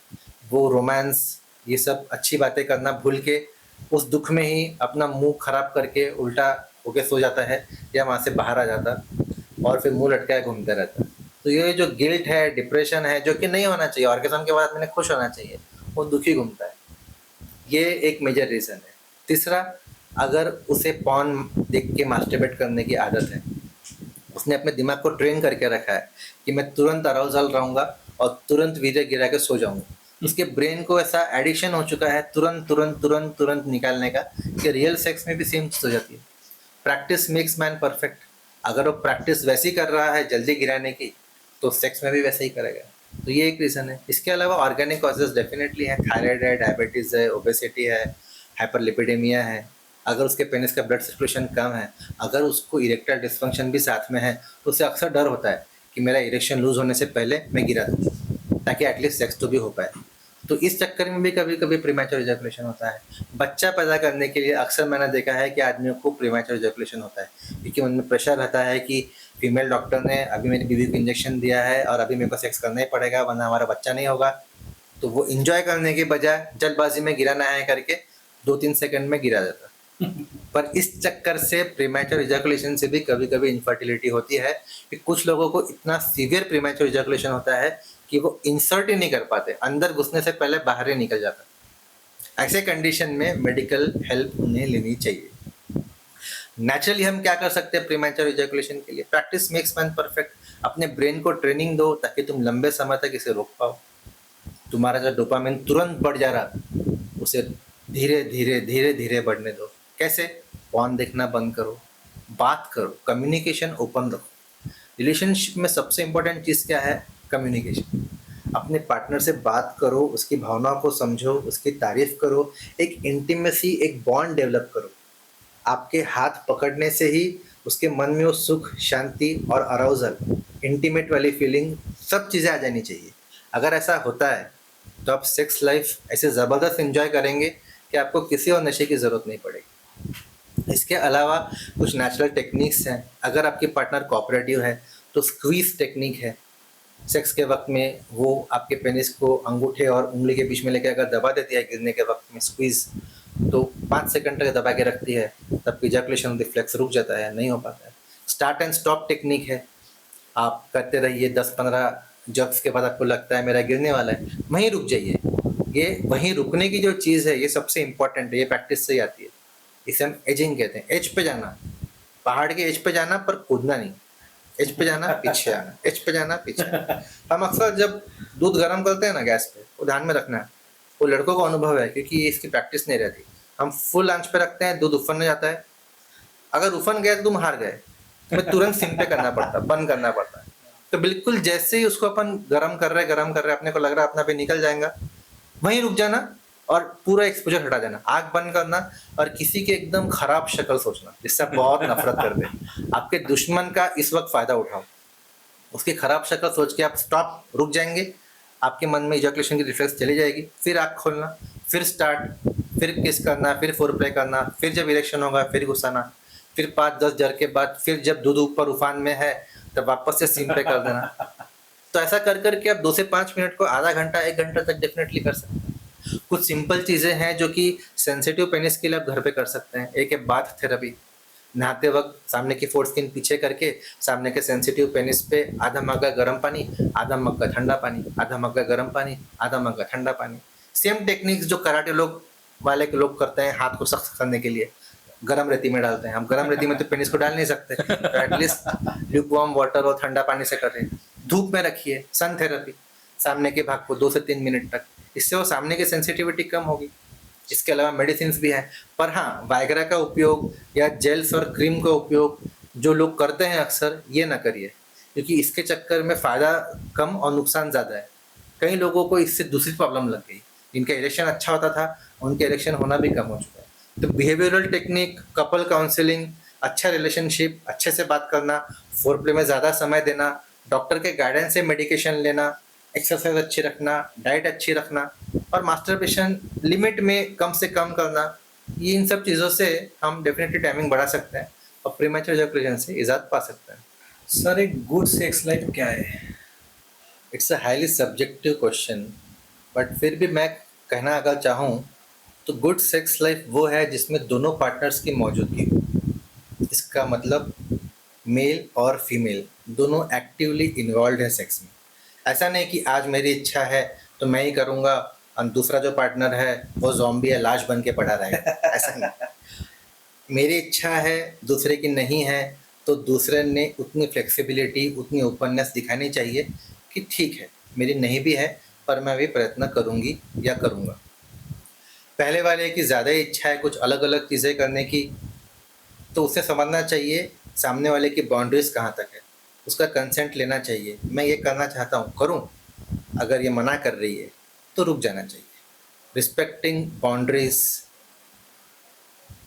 इंटीमेसी ज़्यादा, इंटरकोर्स से ज़्यादा इम्पोर्टेंट फोरप्ले होना चाहिए, रोमांस होना चाहिए, फोकस, प्लेजर होना चाहिए। खुशी के लिए सेक्स कर रहे हैं, ये एक डेली चोर नहीं है, ये एक काम की एक्टिविटी नहीं है कि बस एक टिक कर रहे कि आज मैंने सेक्स किया, जॉब पे गया, सो गया, खाना खाया, जिम गया। नहीं, सेक्स ऐसा होना चाहिए कि तुमने अगर आज अच्छा सेक्स किया, तुम्हारा आने वाला 1 महीना अच्छा जाने को, उतना उस पर इम्पोर्टेंस दो। फिर फिजिकल एक्टिविटी उसमें एक अटमोस्ट इम्पोर्टेंस घेरती है। फिजिकल एक्टिविटी उसमें एक बहुत इम्पोर्टेंट अंग प्ले करती है। फिजिकल एक्टिविटी मतलब क्या? दोनों मेल और फीमेल जो पार्टनर्स हैं उन्होंने इक्वली फिजिकली एक्टिव रहना चाहिए।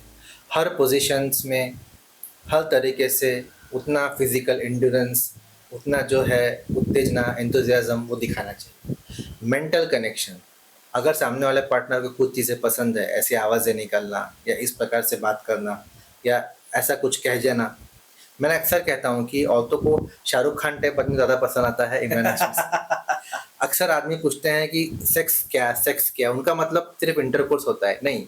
औरत के अंग में 7 से 8 इरोजेनस जोन्स होते हैं। उसमें सबसे इम्पोर्टेंट जो इरोजेनस जोन है उनका ब्रेन है। उसे अगर तुमने अपने काबू में कर लिया, चिकनी चुपड़ी बातें करके, अच्छी बातें करके, उसकी तारीफ करके, उसके लुक्स की, उसके इंटेलिजेंस की, वो तुम्हें क्यों पसंद है, सिंपल है। औरतों की छोटी छोटी मांग है, ज़्यादा नहीं चाहती वो। तारीफ करो, ध्यान दो, बात सुनो, कम्युनिकेशन ओपन रखो। आपका अगर हेल्दी कम्युनिकेशन है, सेक्स के वक्त में भी आप अगर आप उसको बता रहे हैं कि मैं ऐसा कर रहा हूँ, मुझे अच्छा लग रहा है, तू बता और क्या करूँ, वो अगर बता रही है, ये कम्युनिकेशन क्यों इतना इम्पोर्टेंट है। अगर एक पत्नी अपने पति को खुश करना चाहती है कुछ अच्छा बना के, तो क्लियरली उसको पूछ ले कि तुझे क्या चाहिए। उसने बोला मुझे भिंडी पसंद है, बीवी ने भिंडी बना दी, पति खुश। पत्नी एक्सपेक्ट करती है कि मुझे सेक्स में ये सब चाहिए कि मेरा पति खुद समझे और एक खुद करे। आदमी रहते ना समझ, आदमी को कोई आइडिया नहीं, आदमी ने कभी सेक्स नहीं किया इतने ज़्यादा बार या इस तरीके से, वो कर नहीं पाता, पत्नी ना खुश। पत्नी क्लियरली बता दे मुझे ये पसंद है, मैं ये चाहती हूँ, तू यहाँ हाथ लगाए, तू यहाँ इतना टाइम दे, डायरेक्टली घुसाने के पीछे मत जाए, पर फोर प्ले करे, मुझे पहले गरम करे, बिना तवा गरम करे रोटी सेक रहा है, और बाद में गिराने के बाद में बिना बात करे, बिना इंटीमेसी दिखाए, बिना चिपके सो जा रहा है, तो मैं तो अधूरी हूँ, दुखी भी हूँ, और तूने वैसे ही छोड़ दिया। तो इसलिए फिर झगड़े, प्रॉब्लम्स बढ़ते हैं। तो गुड सेक्स लाइफ में ये चीज़ें नहीं होती। गुड सेक्स लाइफ में दोनों पार्टनर्स पसंद होते हैं, दोनों फिजिकली, मेंटली, स्पिरिचुअली कोऑर्डिनेटेड होते हैं, कनेक्टेड होते हैं, इंटीमेसी होती है, और हर एक का फोकस होता है सिर्फ खुशी। और दोनों ये कोशिश करते हैं कि कैसे तरीके से खुद तो खुशी मिले ही, और सामने वाले पार्टनर को कैसे ज़्यादा से ज़्यादा खुश किया जाए। उसके लिए फ्लेक्सिबिलिटी, ओपननेस अपना बिल्कुल पूरा बरकरार रखते हैं। ऐसा करते हैं तभी एक खुशी, एक शानदार ज़िंदगी जी पाते हैं। तो ये होती है गुड सेक्स लाइफ। इनफैक्ट मैं तो ये कहूँगा कि सेक्स लाइफ ऐसी होनी चाहिए कि एक बार आपने किया सेक्स, तो आने वाले 2-3 हफ्ते आपके जितने भी दुख भरे हो, टेंशन वाले हो, वो सब बीत जाएंगे सिर्फ आज की रात की खुशी की। तो ऐसी आप एक रात लाओ जिसमें ऐसी एक शानदार सेक्स करो कि आपको जो ऑर्गेज़म हो वो इतने पीक लेवल की खुशी दे कि 2 हफ्ते तक आपका दुनिया ने, संसार ने जितना भी दिमाग खराब किया वो सब आप सह लो आज की रात की खुशी में। और इतनी खुशी हो कि आप किसी भी नशे के पास ना जाए, ना दारू, ना सिगरेट, ना अलग कोई ड्रग। तो सबसे बड़ा नशा सेक्स ही है। इनफैक्ट मैं सेक्स के बारे में कहना चाहूँगा कि सेक्स में जो ऑर्गेज़म होता है, इसकी जो लेवल ऑफ हैप्पीनेस होती है, ये इंसान में भगवान ने सर्वोच्च बनाई है। इससे ऊपर खुशी की अनुभूति आदमी को या औरत को कभी नहीं हो सकती। इसलिए जब वर्ल्ड कप में जब कोई टीम जीतती है ना, आपने देखा होगा अक्सर रिपोर्टर्स पूछते हैं क्रिकेटर्स को या फुटबॉल प्लेयर्स को। रोनाल्डो को पूछा गया था कि आप ये वर्ल्ड कप तो जीत चुके हो, या आप ये क्लब तो ये मैच जीत चुका है, आपको मैन ऑफ द मैच मिला है, आपको गोल्डन बूट मिला है, आप इससे ज़्यादा खुशी मानते हो या सेक्स में जो ऑर्गेज़म आता है उसको? What do you prefer, sex और दिस मैच? सबका जवाब था सेक्स। किसी ने नहीं बोला कि हम वर्ल्ड कप जीत गए तो इसकी खुशी सेक्स से ज़्यादा है। आप देख लेना कोई भी इंटरव्यू। क्यों? क्योंकि सेक्स की खुशी के बराबरी कोई और चीज़ कर ही नहीं सकती। यही वजह है कि हम सेक्स करते हैं, यही वजह है कि स्पीशीज़ आगे प्रोपेगेट हो रही है। अगर उतनी खुशी उस चीज़ में न होती तो हम और आप एग्जिस्ट ही नहीं करते। सर अभी आपने सेक्स लाइफ के बारे में जानकारी दी, लेकिन सर एक और सेक्स होता है ओरल सेक्स। ओरल सेक्स के लिए बहुत से लोग रेडी नहीं होते हैं। हमने बहुत से फीमेल पार्टनर्स के क्वेश्चंस आए हैं हमारे पास में, और कुछ मेल पार्टनर्स के भी क्वेश्चंस आए हैं हमारे पास में कि जो फीमेल हमारे पार्टनर है वो ओरल सेक्स के लिए रेडी नहीं होते हैं। उसके पीछे क्या कारण है? और सर क्या ओरल सेक्स करना सही है? ओरल सेक्स करना सही है, गलत है, ये डिपेंड करता है तुम किसके साथ में कर रहे हो। अगर तुम अपने पार्टनर के साथ में कर रहे हो तो ये सही है। अगर तुम बाहर कहीं कर रहे हो विदाउट प्रोटेक्शन तो ये गलत है आपके हेल्थ के लिए। इसमें मॉरल या लीगल में बीच में नहीं लाना। बहुत साल पहले तक ये गुनाह माना जाता था, अननेचुरल सेक्सुअल ऑफेंसेस में आता था, सिन ऑफ गमोरा। बाद में इसे बैन कर दिया गया, अब ये कोई गुनाह वगैरह नहीं है। पर मोरली काफ़ी लोग इसे समझते हैं कि ये गलत चीज़ है या हमारे धर्म के खिलाफ है या एक अलग चीज़ है, एक विकृति है, मानसिक विकृति है, जबकि ये कोई नई चीज़ नहीं है। कामसूत्र में वासनाएं जो ऋषि थे उन्होंने लिखा है ओरल सेक्स के बारे में, इसके व्याख्यान दिए हैं। तो एक नॉर्मल चीज़ है दूसरे को खुश करने के लिए। हम सेक्स करते हैं क्यों है? Focus is on pleasure. सामने वाले को अगर वो करके प्लेजर मिल रहा है, उसे खुशी मिल रही है, तो हम क्यों ना करें? इतनी फ्लेक्सिबिलिटी, इतनी ओपननेस क्यों ना रखें? प्रॉब्लम क्या है? ओपन रह सकता है वो, पर हाइजीन से कॉम्प्रोमाइज़ कैसे करेगा? अगर तुम्हारा वो गुप्त भाग क्लीन है, हाइजीनिक है, तुम खुद सोचो कि अगर तुम उसकी जगह रहते तो क्या खुद के साथ ओरल सेक्स करते? अगर तुम्हें लगता है हाइजीन मेरा अच्छे से मेंटेन्ड है, सब सही है, तो फिर सामने वाले को बोलो करना है। अगर वहाँ तुम्हें कोई इन्फेक्शन लग रहा है, हाइजीन अच्छे से मेंटेन नहीं है, तुम्हारे बाल है वहाँ पे, वहाँ से अगर गंदी बात आ रही है, सामने वाले का मूड ऑफ हो रहा है, फिर भी तुम ज़बरदस्ती कर रहे हो, तो ये you are not respecting the boundaries, the dignity of the partner. तो इस चीज़ में ओरल सेक्स बुरा है। तो अगर आपकी फीमेल पार्टनर नहीं चाहती है, जैसे आपने कहा फीमेल्स के क्वेश्चंस है, वो क्यों ना चाहती है या क्यों मना करती है? हाइजीन की वजह से मना करती है, उसे इम्प्रूव करो, क्लीनलीनेस अच्छे से मेंटेन करो। अगर उसे लगता है वो गुनाह है तो उसे एजुकेट करो, और फिर भी अगर उसे लगता है कि अलग चीज़ और कोई नहीं करता तो उसे उस प्रकार की फिल्म्स दिखाओ। फिर भी अगर वो मना करती है तो मत करो, रिस्पेक्ट करो उसकी बाउंड्रीज को, उसके डिसीजंस को। हो सकता है कुछ समय के बाद उसके खुद ही दया आ जाए कि मेरा पति इतना अच्छा मुझे फोर्स नहीं कर रहा, और सिर्फ बाकी की कोई सहेलियाँ या बाकी कोई लोग बताएं या उसे सुना या पढ़ा या एजुकेशन मिला कहीं से, तो वो करने को तैयार हो जाए। क्या सर ओरल सेक्स से कैंसर हो सकता है? ओरल सेक्स से कैंसर हो सकता है। बहुत कॉमन हो गया है आजकल के युथ में पॉर्न देख देख के ओरल सेक्स करना। पहले ये नहीं था। पहले वजनल सेक्स ही एक प्रकार का सेक्स था जो लोगों को पता था। एनल सेक्स बहुत रेयर था, ओरल सेक्स उससे भी रेयर था। आजकल हर पॉर्न मूवी में कहीं भी देखो यही सबसे ज़्यादा कॉमन है, सर्च्ड आइटम्स में ओरल सेक्स। प्रॉब्लम ये है कि कुछ प्रकार के जो एसटीडीज़ है, सेक्सुअली ट्रांसमिटेड डिसीजेस, ये सेक्स से तो फैलते ही हैं, ओरल सेक्स से भी फैलते हैं। एक कॉमन कैंसर कॉजिंग वायरस है एचपीवी, ह्यूमन पैपिलोमा वायरस। जो ह्यूमन पैपिलोमा वायरस है, ये इंसानों में वॉट्स करता है, जो मत्स्य आते हैं हमें काले काले रंग के। ये कम्प्लीटली हार्मलेस होते हैं, इन्हें इजीली कॉटरी से या केमिकल से या क्रायो से निकाल सकते हैं, इसका कोई टेंशन नहीं है। कुछ वेरिएंट्स जो रहते हैं एचपीवी के, वो कैंसर कॉज करते हैं। मोस्ट कॉमन जो डेथ है इंडिया में कैंसर की वजह से औरतों में, वो सीएस सर्विक्स की वजह से था। सीएस सर्विक्स मतलब गर्भाशय के नीचे के भाग का कैंसर, सर्विक्स का कैंसर। सर्विक्स का कैंसर होता है एचपीवी से। तो ये जो वायरस था जो वहाँ का कैंसर कर रहा था, ओरल सेक्स करने की वजह से ये गले के इस पार्ट का कैंसर कर रहा है। तो एक नई स्टडी आई है कि नेजोफैरिंजियल कार्सिनोमा जो है, नेजोफैरिंजियल मतलब नेजो पैरेंजियल कार्सिनोमा जो है, वो एचपीवी वायरस से जो हो रहा है, ये मुख्यतः उन लोगों में हो रहा है जो कि ओरल सेक्स ज़्यादा करते हैं, बिना कॉन्डम पहने, बिना प्रोटेक्शन के। गले में अगर इजैकुलेशन होता है, वो वायरस डायरेक्ट कांटेक्ट में आता है इस भाग, इस म्यूकोसा के, और नेजोफैरिंजियल कार्सिनोमा कर सकता है। तो डेफिनेटली एचपीवी कैंसर कॉज कर सकता है oral sex. Sir HPV vaccine के बारे में आप कुछ बता सकते हैं? जी, ह्यूमन पैपिलोमा वायरस से जो कैंसर कॉज होता है उसके खिलाफ वैक्सीन है, उसे एचपीवी वैक्सीन कहते हैं। सबसे कॉमन एंशिएंट जो सबसे पुरानी थी, अभी तक आ रही है प्रेवलेंट, वो है गार्डासिल और सर्वारिक्स। एक क्वाड्रीवेलेंट वैक्सीन है, क्वाड्री मतलब 4। ये जो मोस्ट कॉमन 4 उसके वेरिएंट्स होते हैं एचपीवी के कैंसर कॉजिंग, उन्हें रोकती है कैंसर बनने से। किन्हें लगाना चाहिए? हर किसी ने, मुख्यतः किन्होंने? 9 to 14 ईयर्स के बच्चों ने, लड़कियों ने प्राइमरीली, लड़कों ने भी।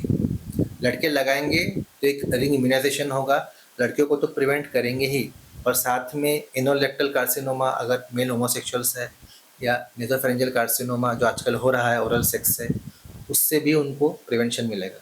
9 to 14 ईयर्स बेस्ट है। उसके बाद में समझते हैं कि थोड़ा सेक्सुअली एक्टिव बच्चे हो जाते हैं, फिर भी 26 ईयर्स तक भी लगवा सकते हैं। मैं तो कहता हूँ कि अगर 30-40 ईयर्स भी अगर तुम हो चुके हो और तुम्हें वॉट्स भी है, जो मस्से होते हैं जो कि ह्यूमन पैपिलोमा वायरस करता है, वो मस्से हार्मलेस होते हैं कम्प्लीटली, पर उसके कुछ अलग वेरिएंट जो है वो कैंसर कर सकता है। तो उन लोगों ने भी एचपीवी की वैक्सीन बिल्कुल लगा लेना चाहिए। 3 डोज होते हैं इसके, 0, 2 और 6 मंथ पे एक एक इंजेक्शन आपको लगता है, जैसा कोरोना का लगा था बिल्कुल वैसे ही। कोई साइड इफेक्ट नहीं होता, कोई पेन नहीं होता, कोई बुखार नहीं आता, कुछ नहीं होता।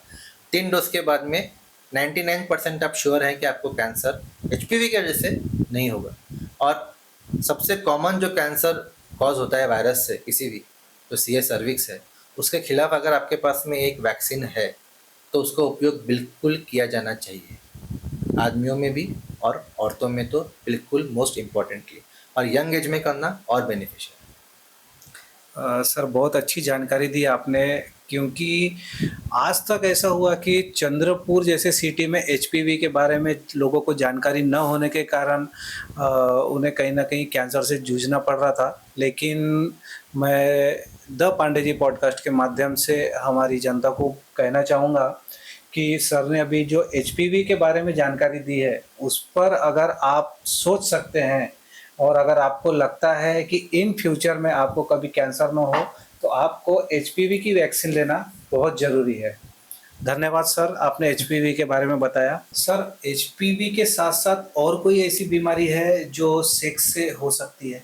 बिल्कुल, उन्हें हम एसटीडी कहते हैं, यानी sexually transmitted diseases.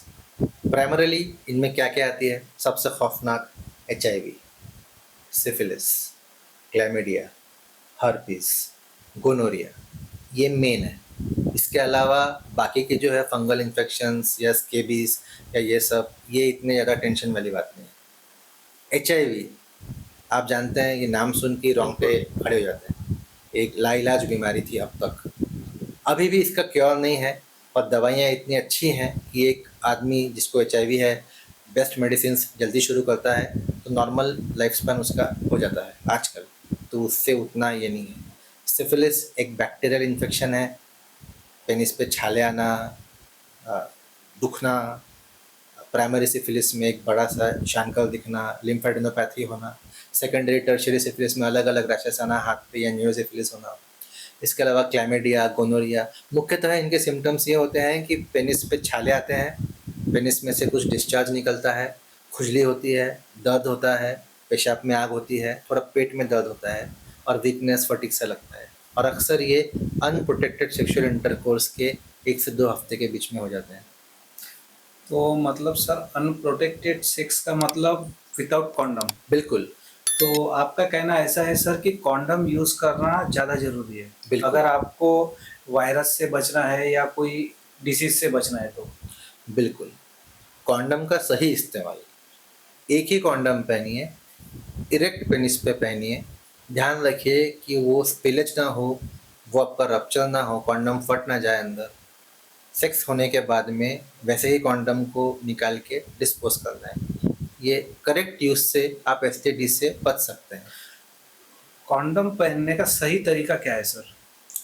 Erect penis पे कॉन्डम की पैकिंग ऐसी आती है कि आप रख दें और पीछे खींच लें, ये सही तरीका है पहनने का। कुछ लोग ज़्यादा दिमाग लगाने के चक्कर में 2, 3, 4 कॉन्डम पहन लेते हैं, फिर वो एक दूसरे को ही रब कर करके फ्रिक्शन से फट जाते हैं, ये गलत है।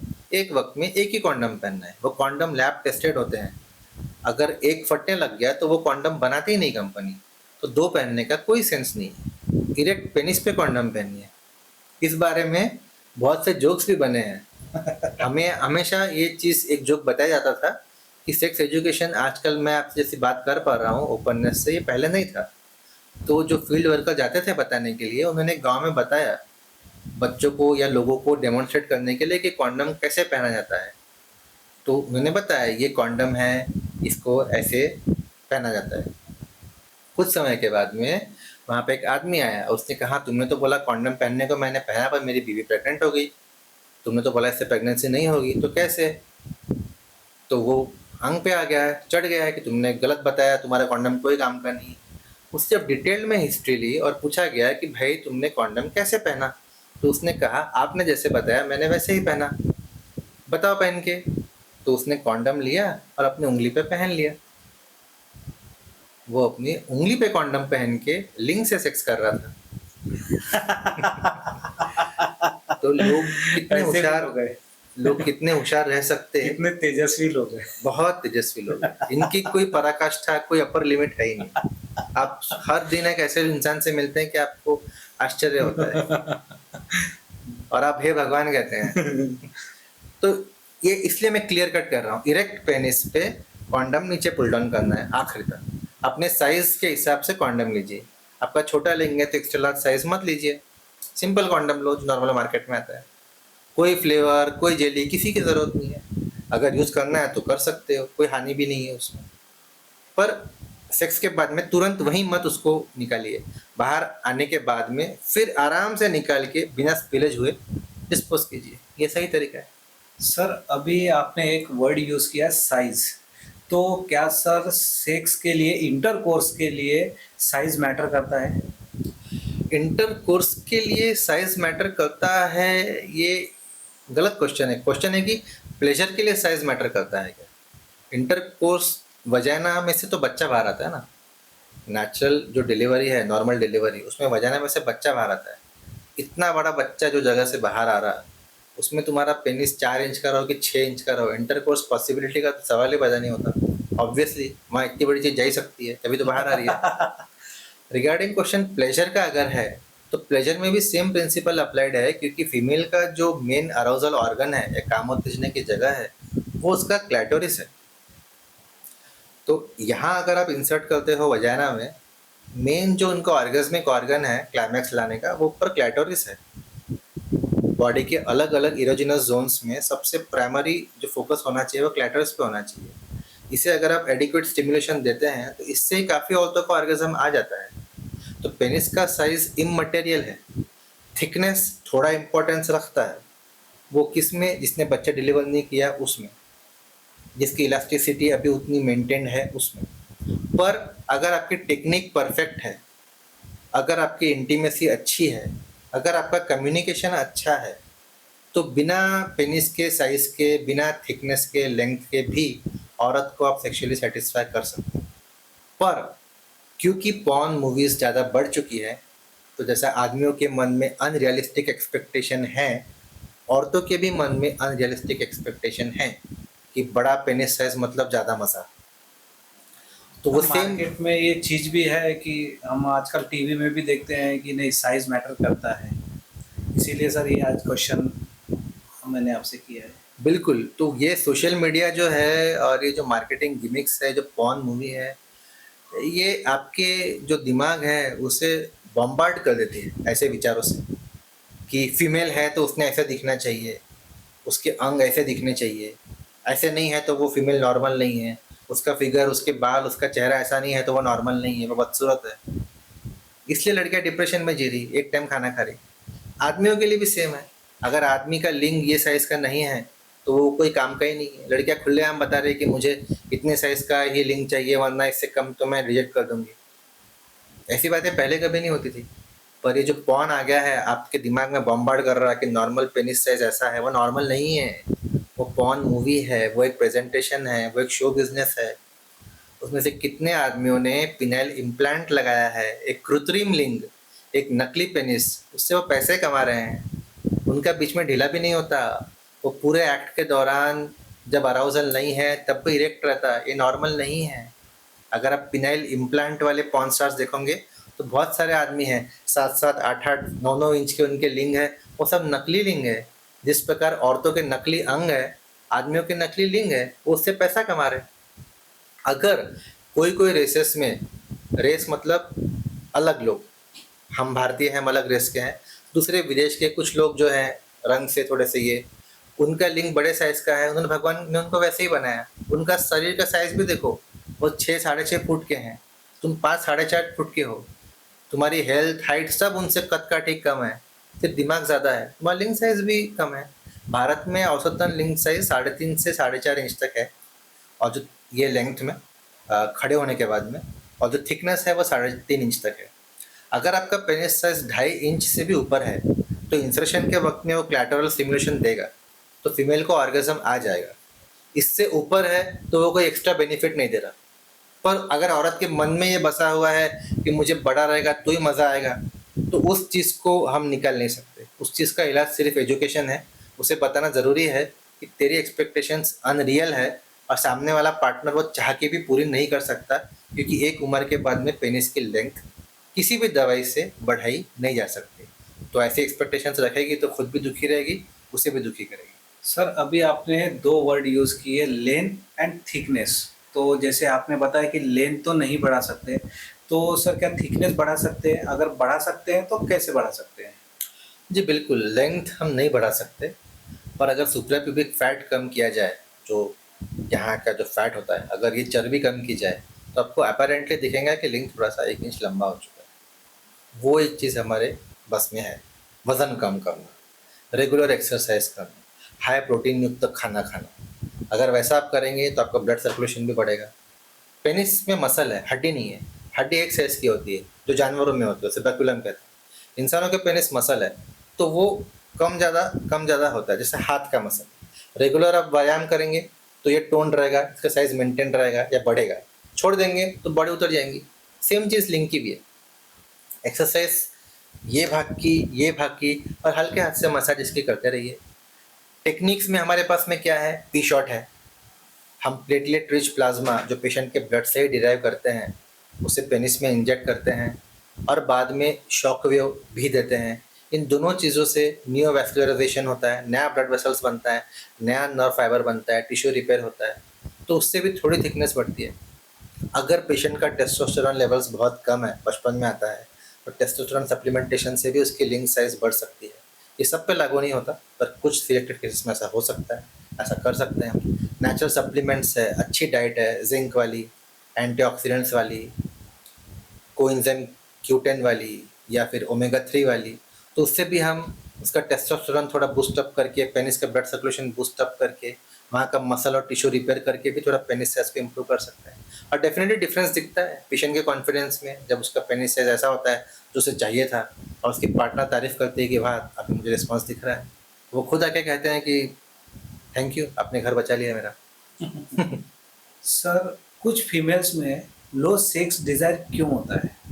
जी, अगर वो फीमेल एक बायोलॉजिकल फीमेल है, उसके सारे अंग नॉर्मल है, उसके सारे जो फीमेल सेक्स हार्मोन्स है वो अगर नॉर्मल है, उसके बावजूद अगर उसका डिज़ायर कम है, तो उसकी मुख्यतः वजह जो होती है वो होती है उसके पास्ट में या चाइल्डहुड में या पहले फिजिकल, इमोशनल, मेंटल अब्यूज़।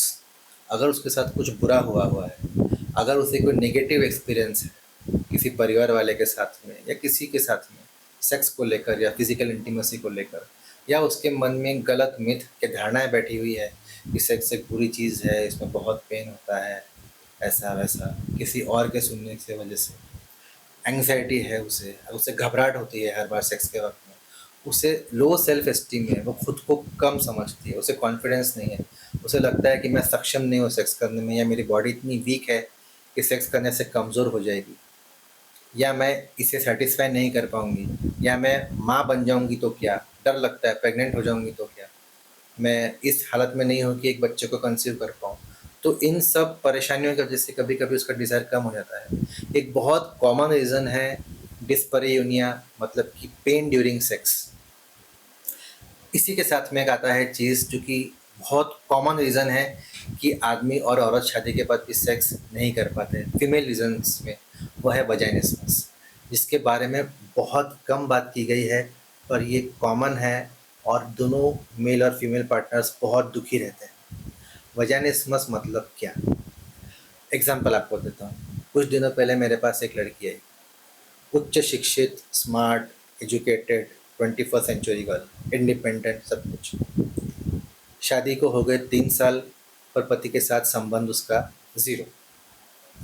समाज में उसके घर वाले, वो खुद पति पे आरोप लगा रही कि इसको इरेक्टाइल डिसफंक्शन है, ये मेरे पास नहीं आता, इस चक्कर में हमारे बच्चे नहीं हो रहे, क्योंकि बात अब आ गई है बच्चे होने की। सेक्स नहीं हो रहा है ये किसी को पता ही नहीं। अपनी माँ के साथ जब मेरे पास में आई, मैंने डिटेल हिस्ट्री ली, तो उसने बताया कि मैंने उसे कभी छूने ही नहीं दिया। वो मेरे पास आता था पर मैं पैर बंद कर लेती थी, वो मेरे पास सेक्स करने के लिए आता था, मैं कभी कभी उसे लात मारती थी। वो मुझे गायनेकोलॉजिस्ट के पास में लेके गया। मैंने गायनेकोलॉजिस्ट तक को वहाँ टच नहीं करने दिया। उन्होंने मुझे समझाया कि मैं डायलेटर डालूंगी तो दर्द नहीं होगा, ये नॉर्मल चीज़ है, वहाँ से बच्चा बाहर आता, सब सब सब। पर मेरे मन में इतना डर है, मेरी बॉडी अपने आप ऐसे रिएक्ट करती है कि मैं किसी को वो जगह छूने नहीं देती। सब लोग पूछ रहे थे बच्चा क्यों नहीं हो रहा, मेरे पास वजह नहीं थी। मैंने बोला इन्हीं में प्रॉब्लम है, इन्हीं को इरेक्शन नहीं होता। अब मैंने पूछा तुम जब उसे पास ही आने नहीं दोगी, हर बार वो आ रहा है, तुम उससे दूर कर रही हो, दूर भेज रही हो, ऐसे आदमी की इच्छा अराउजल बरकरार कैसे रहेगा? वो कैसे सेक्स कर पाएगा? वो तुम्हारी बाउंड्रीज, तुम्हारी डिग्निटी को इंटैक्ट रखने के लिए ज़ोर ज़बरदस्ती नहीं कर रहा, तो ये उसका कोई कमज़ोरी हो गई। तुम उस पर आरोप लगा रहे, आरोप लगाने की वजह से उसको और साइकोलॉजिकल स्टिग्मा बढ़ गया, तो वो और नहीं कर पा रहा। अभी 3-4 काउंसलिंग सेशन के बाद में जब मैंने उसे टेक्निक समझाई, main important diagnosis was she was having vaginismus, जिसमें सेक्स के दौरान इसमें डिग्री होती है, फर्स्ट, सेकंड, थर्ड, फोर्थ समझ लो। सिंपल भाषा में सेक्स करने को फीमेल राज़ी नहीं होती। सिंपल इसमें वो खुद अपनी उंगली डाल सकती है, सब कुछ कर सकती है, पर आदमी अगर लिंग डालने के लिए गया तो मना करती है, ऊपर ऊपर सरकती है, पैर बंद कर लेती है। थोड़ा अगर सीवियर रहा तो आदमी का लिंग तो छोड़ो, आदमी का हाथ या कोई भी बॉडी पार्ट वो जगह के आसपास भी स्पर्श बर्दाश्त नहीं कर पाती। इससे और सीवियर रहा तो सेक्स का नाम सुन के ही उसकी बॉडी में कॉन्ट्रैक्शन शुरू हो जाते हैं और उससे इस जगह में सीवियर पेन महसूस होता है। तो ये वजाइनिस्मस एक गायनेकोलॉजिकल कंडीशन भी है, पर मोस्ट इम्पॉर्टेंटली एक साइकोलॉजिकल कंडीशन भी है। अगर फीमेल को एक्सप्लेन किया गया, इसका अवेयरनेस बढ़ा गया, तो 2-3 महीने में ग्रेजुअली से निजात पा सकते हैं। पर ये फीमेल सेक्स डिज़ायर कम होने का एक बहुत मुख्य और कॉमन रीज़न है, जो कि अब तक की हमारी सोसाइटी इससे अनअवेयर है। पुरुषों पे ब्लेम नंबर 1 लगता है। मैंने औरत से सेम कहा कि अगर आदमी का शादी में 1-2 महीने में अगर उसने सेक्स नहीं किया तो सबसे पहले आदमी को तुम बोलते कि उसको इरेक्टाइल डिस्फंक्शन है, डिवोर्स फाइल कर देते हैं। तुम 3 साल तक उसको हाथ लगाने नहीं दिए, उसने तुमको डिवोर्स फाइल नहीं किया, तो ये तुम्हारे आदमी की महानता है। और तुम उलट उस पर आरोप लगा रहे सोसाइटी के दबाव में या घर वालों के दबाव में, ये गलत चीज़ है। आज की तारीख में कल मुझे फ़ोन आया कि वो लोग हनीमून मनाए और पहली बार उनका सेक्स हुआ, तो मैं बहुत खुश हूँ कि फाइनली 3 साल के अनकॉन्ज्यूमेटेड मैरिज के बाद में, जिसमें कि सेक्स नहीं था, फिर भी दोनों जिंदा थे, वो कल जाके एक्चुअली जीवंत हुए हैं। और उनने बहुत थैंक्स किया कि एक्चुअली उनकी मैरिज जो है आज एक पहला दिन है उनकी शादी का, कि कल रात को उन्होंने पहली बार सेक्स किया।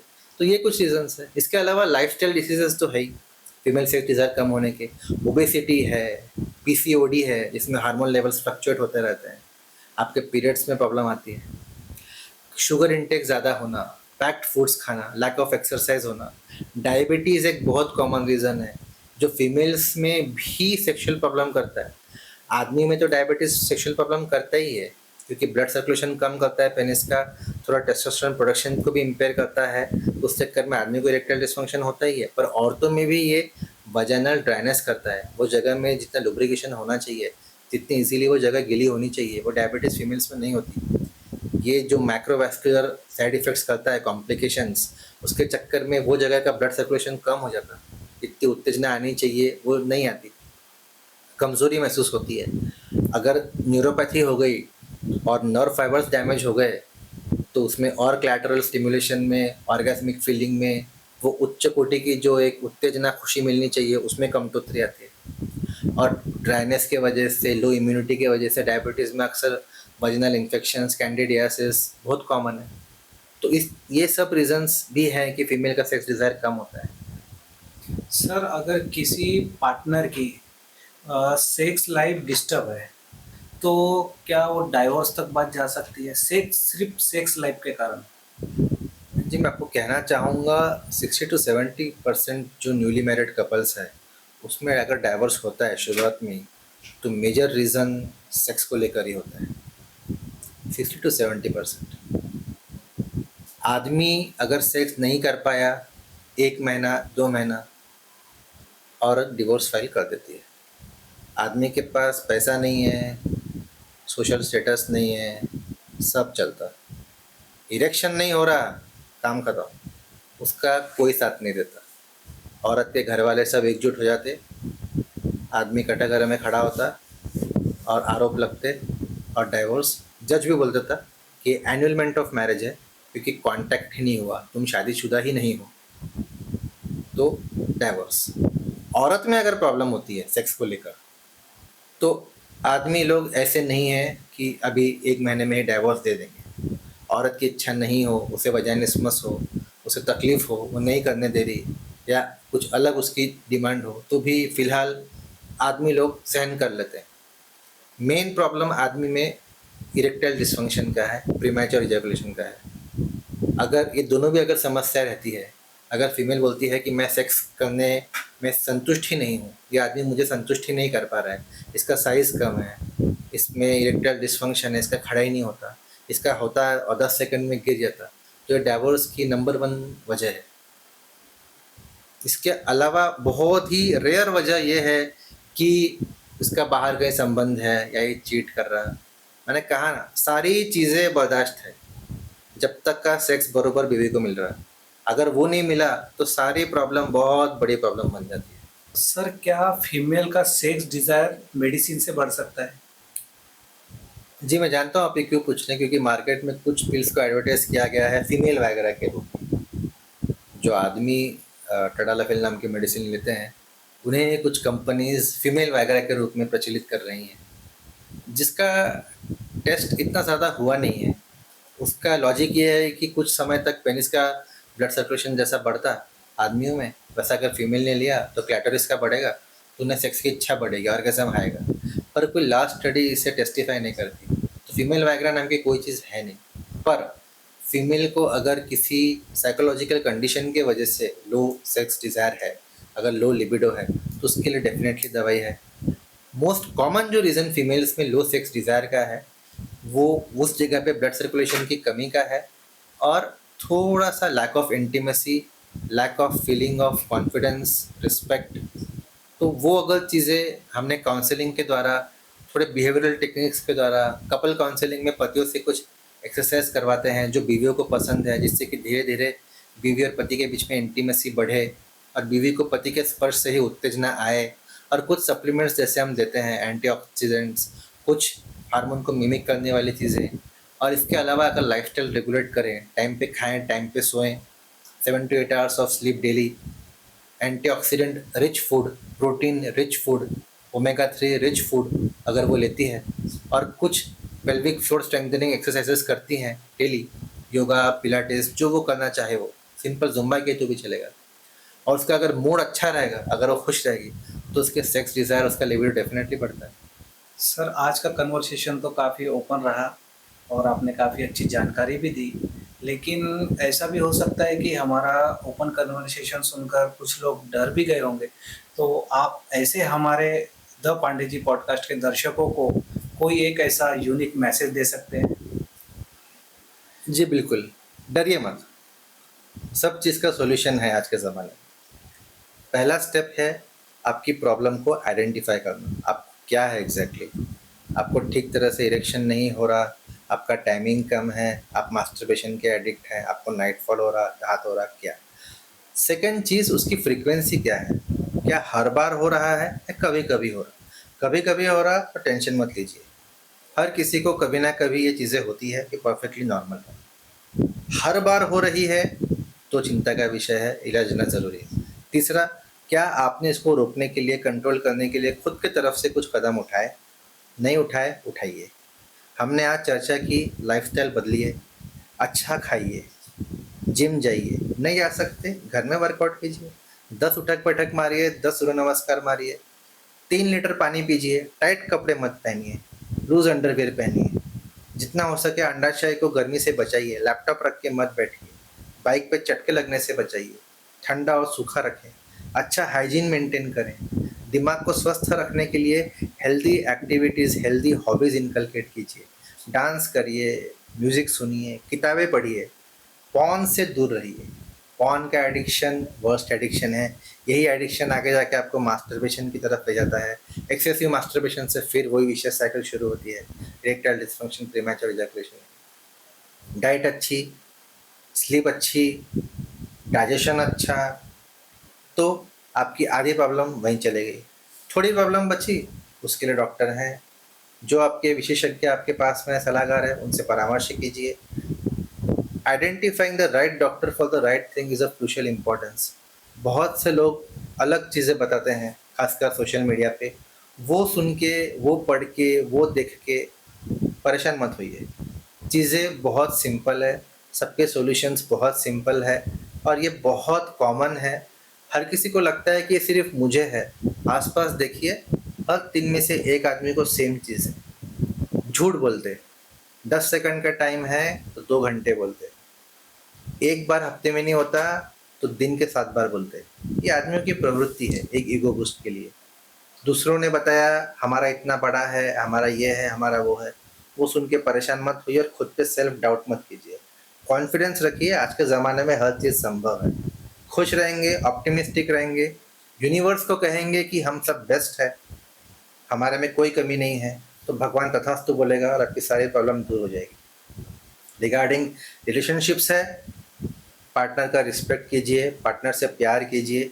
याद रखिए, सेक्स मतलब सिर्फ होल में एक चीज़ डालना नहीं है, माइंड में उसके प्रति प्यार जागरूक करना और वो प्यार को पूरा करना ज़्यादा इम्पोर्टेंट है। तो हेल्दी इंटीमेट रिलेशनशिप के लिए उसकी रिस्पेक्ट करना, उसकी तारीफ़ करना, उसकी भावनाओं को समझना और एक क्लियर ओपन कम्युनिकेशन रखना इज़ ऑफ क्रूशियल इम्पोर्टेंस। इतना करो, खुश रहो, खाओ पियो, ऐश करो। जय हिंद। तो सर, आपको द पांडे जी पॉडकास्ट के स्टूडियो में आकर कैसा लगा? जी, मुझे बहुत खुशी हुई। हमने प्लान तो किया था, आज सुबह पर तेज़ बारिश थी, मुझे लगा ये मुमकिन न हो पाएगा, पर कहते हैं ना, अगर किसी चीज़ को पूरे दिल से चाहो तो पूरी कायनात उसे तुमसे मिलाने में लग जाती है। तो द पांडे जी पॉडकास्ट की जो टीम है वो सराहनीय है, उसने प्रशंसनीय काम किया है कि इतनी तेज़ बारिश में भी ये पॉडकास्ट आज कंप्लीट किया। तो द पांडे जी पॉडकास्ट की पूरी टीम को मेरी तरफ से हार्दिक अभिनंदन और शुभकामनाएं और फ्यूचर के लिए बेस्ट ऑफ लक। धन्यवाद सर। Thank you.